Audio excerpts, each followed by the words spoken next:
Look at this chart. This is the population pyramid of Canada in 2023. It is a graphical illustration of the population distribution. When a population is healthy growing, the chart begins to resemble a pyramid, as seen in countries like India or Mexico. However, if we take a closer look at Canada's chart, we can see that the birth rate in the country is declining. A similar trend can be observed in other countries, such as the United States, the United Kingdom, or France. So, what do you do when your population isn't growing naturally? That's right, you invite immigrants. Over the past 20 years, Canada has consistently welcomed up to 250,000 immigrants annually. But starting in 2022, things changed. The number of immigrants doubled. However, this hasn't had a positive impact on the standard of living. As a result, the number of immigrants leaving Canada is also steadily increasing. Recent reports even state that many immigrants leave Canada within years after landing. Question: why is this happening? Who is behind it? And why is no one doing anything about it? But before we start, a little quiz to entertain you. Which Canadian cities are known for their unaffordable housing? A. Toronto and Vancouver. B. Moose Jaw and Yellowknife. C. Saskatoon and Regina. D. Halifax and St. John's. Write your answer in the comments, and we dive in. Chapter 1. Cost of living. Canada is facing challenges that may surprise you. Just 2 years ago, the average rent for a two-bedroom apartment in Toronto was around 2,400 Canadian dollars. Today, that figure has skyrocketed to $3,300, marking a staggering 25% increase annually. This trend isn't just an anomaly, it's becoming the norm. In many Canadian cities, securing a one-bedroom apartment requires earning at least twice the minimum wage. As for purchasing a home, forget it. In major urban centers like Toronto and Vancouver, the income needed to qualify for a mortgage often exceeds double or even triple the median household income. This situation renders home ownership out of reach, even for the top 10% of earners. We are witnessing a housing crisis, a rising cost of living, and now, an immigration dilemma. This stark reality contrasts sharply with the Canada I once admired. What has changed? When Justin Trudeau was elected in 2015, he brought a message of optimism, declaring, "It's time for a change in this country, a real change." His campaign was built on hope, and the media frequently likened him to Barack Obama. On his first day in office, he famously took selfies with commuters in a Montreal metro station, an event that quickly went viral. The mood was electric, filled with hope and positivity. Trudeau enjoyed one of the highest approval ratings for a new prime minister in Canadian history. To grasp the dramatic shift in his approval ratings, and to understand the current housing crisis, cost of living issues, and unexpected immigration struggles, we must delve into the past. The Hidden Discovery team needs your help. Subscribe to our channel, like this video, and share your thoughts in the comments. This will help YouTube promote our video, and together we can contribute to solving a serious and socially significant issue. Chapter 2. Land of Immigrants. Canada is a land shaped by immigrants. In the mid-1800s, the majority of its population was situated on the East Coast, primarily along the St. Lawrence River and the Great Lakes. Beyond this region lay a vast, underpopulated expanse that the country sought to develop.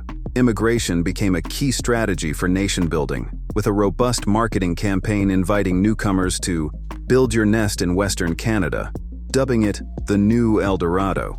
As waves of potential migrants arrived, they were carefully screened by migration officials, with a particular focus on attracting skilled farmers. These individuals played a crucial role in the westward expansion, settling in uninhabited areas, establishing villages, and eventually transforming them into bustling cities that fostered commerce and industry, thereby solidifying Canada's presence in the West.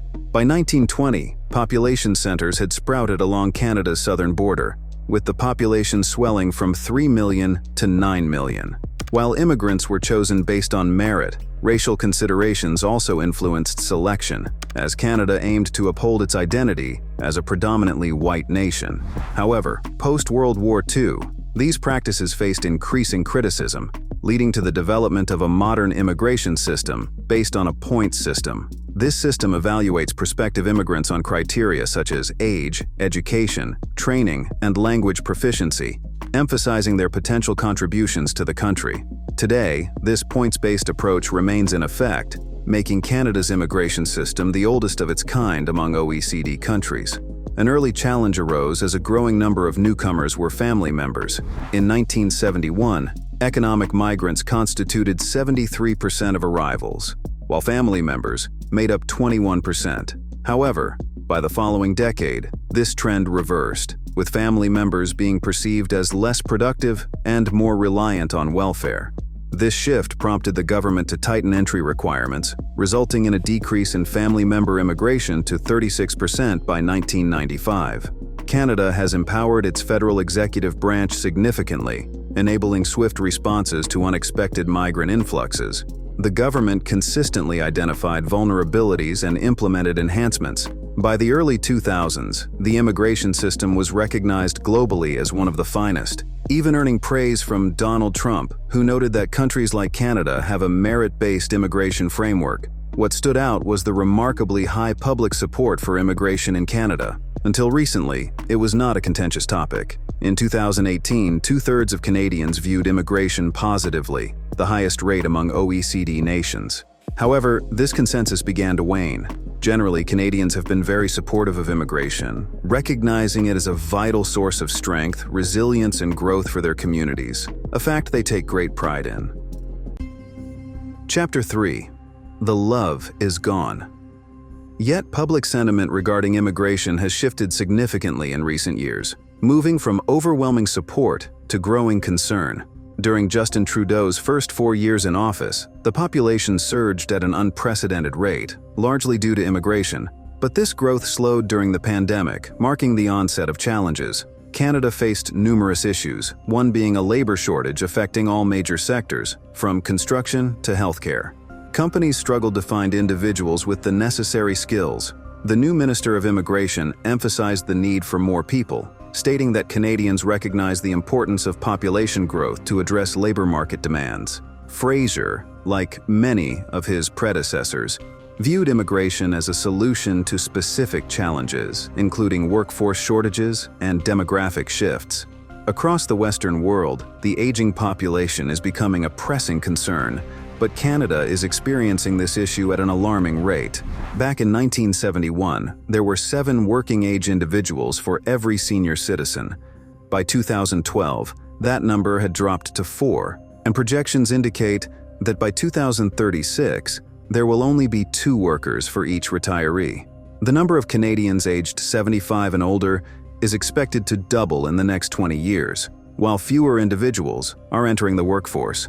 Sean Fraser highlighted the urgency of addressing this demographic shift, warning that in 10 to 15 years, the discussion may shift from labor shortages to whether we can sustain funding for schools, hospitals, and public services that we often take for granted. This concern led to the development of a bold new immigration strategy. In 2022, Canada experienced record population growth and announced plans to welcome 465,000 permanent residents in 2023, 485,000 in 2024, and 500,000 in 2025. Fraser remarked on the significant economic opportunity at hand, noting that Canada has become a prime destination for those seeking new economic prospects abroad. The government viewed immigration as a competition for global talent and aimed for economic migrants to constitute 60% of newcomers, focusing on sectors with the highest demand, such as healthcare, skilled trades, manufacturing, and technology.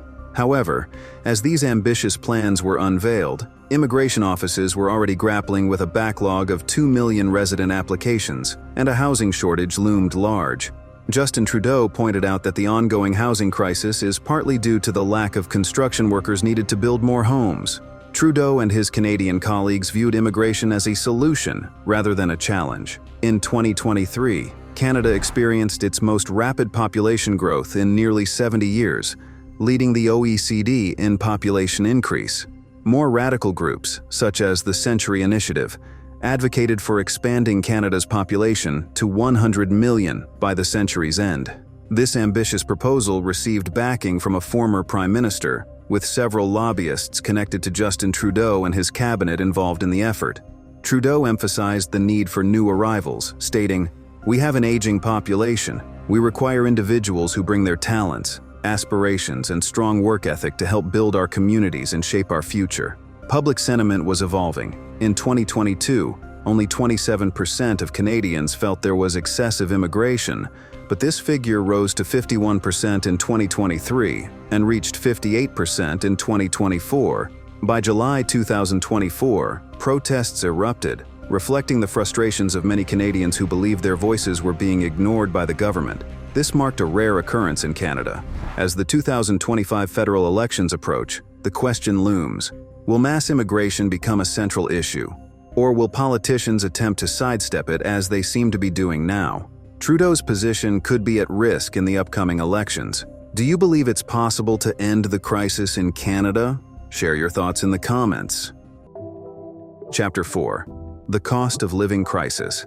The rising cost of living in Canada has turned into a significant crisis, affecting millions of Canadians nationwide. To grasp the full scope of this issue, we must delve into its root causes and acknowledge that it extends beyond Canada's borders. Many countries are facing similar challenges, influenced by interconnected global dynamics. Central to the crisis in Canada is the housing market. Over the last decade, housing prices have skyrocketed. Cities like Toronto and Vancouver are notorious for their exorbitant real estate prices, but even smaller towns and rural areas are now feeling the strain. This situation largely stems from a disconnect between demand and supply. Canada has welcomed high levels of immigration, bringing in over 400,000 new permanent residents each year in recent times. While immigration is crucial for filling labor gaps and fostering economic growth, the pace of housing development has not matched this influx. Consequently, there is intense competition for housing, pushing rents and property prices to unsustainable heights. Compounding this problem is the influence of speculative investments. Real estate has increasingly become a financial asset rather than just a place to live, with both domestic and international investors purchasing properties and driving prices even higher. Although governments have implemented measures like foreign buyer taxes and rent controls, these efforts have fallen short of resolving the fundamental issue of insufficient supply. Many Canadians are left questioning whether they will ever be able to afford a home, while renters are confronted with ever-rising monthly costs. Housing is just one part of a larger issue. Inflation has become another significant factor in the cost of living crisis. The COVID-19 pandemic disrupted global supply chains, leading to shortages of essential goods and raw materials. As economies started to reopen, the surge in demand outstripped supply, resulting in higher prices across the board. In Canada, this has meant that groceries, fuel, and consumer goods have all become more expensive. Even though inflation rates are beginning to stabilize, prices are still much higher than they were a few years ago, putting a strain on households. Wages, on the other hand, have not kept pace. While some sectors have experienced slight wage increases, they have not kept up with inflation. This has created a tough situation for many working Canadians, who are now finding it hard to make ends meet despite working full-time or even juggling multiple jobs. For those in lower income brackets, the effects have been particularly harsh, as basic necessities are becoming increasingly unaffordable. Energy costs have also significantly contributed to the crisis. With Canada's cold winters, heating is essential, and the volatility of global oil and gas prices has led to unpredictable utility bills. Additionally, the transition to cleaner energy sources and carbon taxes aimed at addressing climate change have added further costs for consumers. While these initiatives are crucial for a sustainable future, they can increase financial pressure in the short term. Food prices have surged as well, influenced by global issues such as extreme weather events, supply chain disruptions, and rising transportation costs. Canada, despite being a major agricultural producer, is not exempt from these challenges. Basic items like fresh produce, dairy, and meat are now significantly more expensive, forcing families to make tough decisions about what they can afford to buy. It's crucial to understand that Canada isn't the only country facing these issues.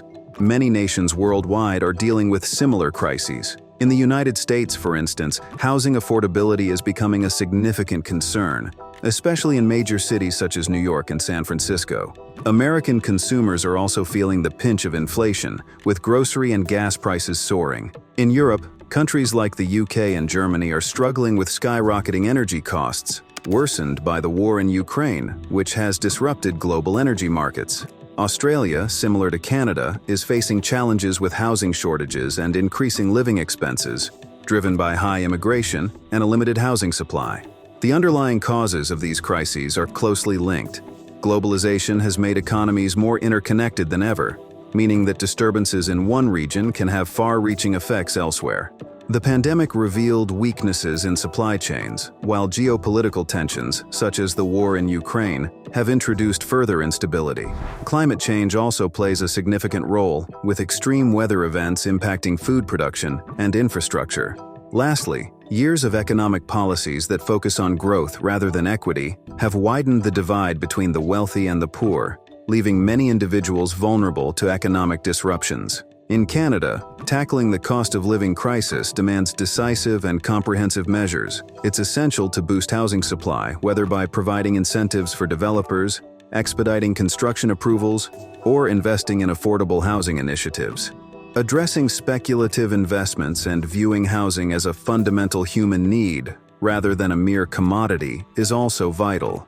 Additionally, governments should prioritize increasing wages and safeguarding purchasing power from inflation. Investing in renewable energy and infrastructure can help stabilize energy costs over time, while targeted assistance for low-income households can offer immediate relief. Although these strategies can be effective, they require time, political commitment, and collaboration among governments, businesses, and communities. The cost of living crisis is a multifaceted issue without simple solutions, but recognizing its underlying causes and acknowledging its global context is the first step toward effective resolutions. Canada shares these challenges with other nations, and by learning from their experiences and addressing systemic problems, we can work towards a more equitable and sustainable future. Are you satisfied with how your government is handling the cost of living crisis in your country? We'd love to hear your thoughts in the comments. Chapter 5. The future is uncertain. The Government of Canada often shares statistics that highlight the growth of the economy. While this is technically accurate, much of this growth is driven by an increasing population. However, when looking at per capita growth, the situation is less rosy, with individual living standards declining. Many citizens report that people are juggling 3 jobs just to make ends meet in the city, and despite their hard work, they still find it challenging to cover their bills. There is a significant disparity between the rapid growth of Canada's population and the time required to provide adequate housing and essential services like healthcare and education. This issue impacts all segments of society, but it is particularly evident in the soaring housing costs. The most affected are those with limited financial resources, such as students. A recent story about 25 students living in a single basement in Brampton gained widespread attention, prompting the city's mayor to acknowledge that such situations are becoming increasingly common. One landlord was even found renting out 6 beds separated by dividers for $325 each. The number of temporary residents, including international students and temporary workers, has surged dramatically. In 2022, there were 1.4 million, and by 2024, that number had doubled to 2.8 million. Public sentiment has shifted against Canadian immigration policies, making it a contentious issue for the first time. With elections approaching, Trudeau felt the pressure to respond. He announced a significant federal initiative aimed at addressing the housing crisis, declaring, "Today, we are unveiling the most comprehensive and ambitious housing plan ever seen in Canada." He appointed Sean Fraser, the former Minister of Immigration, to oversee this housing initiative. However, many Canadians expressed dissatisfaction with these decisions. Some online commentators remarked, "It's absurd that people think the person who got us into this situation is the one who can lead us out." Different regions of the country are facing unique challenges. Alongside population growth, supply chain issues have significantly increased construction costs. Sean Fraser noted that we are confronting a 30-year gap in investment for affordable housing, and we are approaching a critical point regarding the Canadian workforce's ability to construct the homes we require. A significant portion of the population has expressed discontent with current immigration policies. Many are frustrated by the rising cost of living and feel that immigrants are being unjustly blamed for these issues. Some argue that there was a miscalculation regarding the number of immigrants desired, the available housing, and the capacity to accommodate them, leading to misplaced blame. Trudeau's approval rating plummeted to just 33% in September 2024, with only 26% supporting him as Prime Minister. He recognized the need for change. In response, he stated that Canadians take pride in our immigration system, which has positioned our economy as a global leader. It has fostered vibrant, diverse communities and shown that our differences can be a source of strength rather than division. Today, he announced a plan to reduce the number of immigrants over the next 3 years, which will lead to a slowdown in population growth for the next 2 years. Trudeau acknowledged the need to adjust his approach and admitted he had made a mistake. Upon taking office, he inherited a situation marked by a 3-decade deficit in investment for affordable housing. While there were obstacles in construction and supply chains, as Prime Minister, he must shoulder the responsibility. It was his decision to permit a significant influx of immigrants, which has increased the population and intensified the strain on the housing market. The rising costs of housing and living expenses are stark indicators of a declining quality of life. In 2019, 19% of Canadians believed that inequality was a major issue in Canada. That figure has now surged to 38%. When asked if the cost of living has worsened, the percentage of respondents affirming this has jumped from 66% in 2019 to 84% in 2024. Now it's time to share the right answer to the question: which Canadian cities are known for their unaffordable housing? A. Toronto and Vancouver. B. Moose Jaw and Yellowknife. C. Saskatoon and Regina. D. Halifax and St. John's. The correct answer is A. Toronto and Vancouver. Was your answer correct? Share in comments. And we move on. Chapter 6. Is capitalism to blame? Capitalism significantly influences the ongoing cost of living crisis, not only in Canada, but around the world.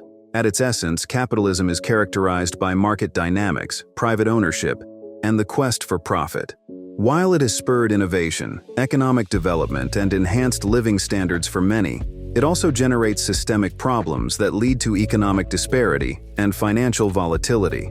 To grasp its impact on the crisis, we need to explore how capitalism intensifies specific challenges and whether alternative economic models could provide effective solutions. The housing market serves as a clear illustration of how profit-driven motives can worsen social issues in capitalist economies. Housing, which should fundamentally be recognized as a basic human right, has increasingly become a commodity. In a capitalist framework, real estate is viewed as an investment opportunity, allowing corporations, developers, and affluent individuals to profit from property ownership. This results in a situation where housing prices are influenced not by the needs of local communities, but by market speculation and investor demand. Consequently, homes in urban areas become unaffordable for the average person, and rental costs skyrocket. Moreover, capitalism's inclination to favor short-term profits over long-term stability is evident in labor markets. Companies often aim to boost profits by cutting labor costs, leading to stagnant wages for workers even as living expenses continue to rise. The wealth generated within capitalist systems tends to be concentrated among the top earners, leaving middle and lower income individuals struggling to meet basic needs. This disparity creates a cycle of inequality that is challenging to disrupt without significant intervention. Another factor is capitalism's dependence on free markets to set prices for goods and services. While this system can enhance efficiency, it also makes vital commodities, such as food and energy, susceptible to external shocks. Disruptions in supply chains, geopolitical conflicts, or natural disasters can lead to price surges, and companies often transfer these costs directly to consumers.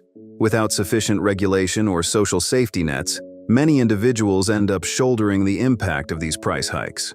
Critics contend that capitalism's emphasis on growth frequently undermines social and environmental health. For example, the relentless push for increased production and consumption results in the overuse of resources, which contributes to climate change. This, in turn, worsens problems like food insecurity and energy shortages, which are significant factors in the cost of living crisis. So, is there a viable alternative to capitalism? While no system is flawless, there are instances of non-capitalist or mixed economies that have seen considerable success. A notable example is Norway, which functions under a mixed economy. Although it incorporates many capitalist elements, Norway complements them with robust social policies and government involvement. The country's comprehensive welfare system, supported by revenue from its state-owned oil sector, guarantees access to healthcare, education, and housing for all its citizens.